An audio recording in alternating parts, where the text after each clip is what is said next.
This is the story of The Cat in the Hat 2020 Coronavirus version by Alex Tarnow. There was this little fat boy named Alex Tarnow, waiting patiently for the rain to go away and for coronavirus to go away. But he was absolutely bored, couldn't stand it anymore, until he heard a knock at the door. Who could it be? It is I, the cat in the... Got a talking cat! Holy shit! Run!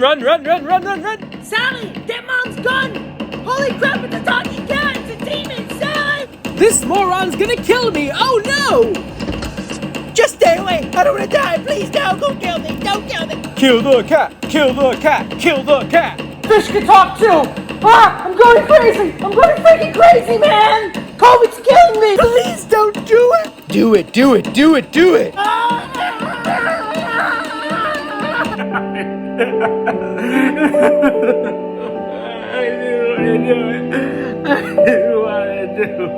Fuck that cat! High five, man! Shut up, fish! Chill, I'll leave you alone, bye.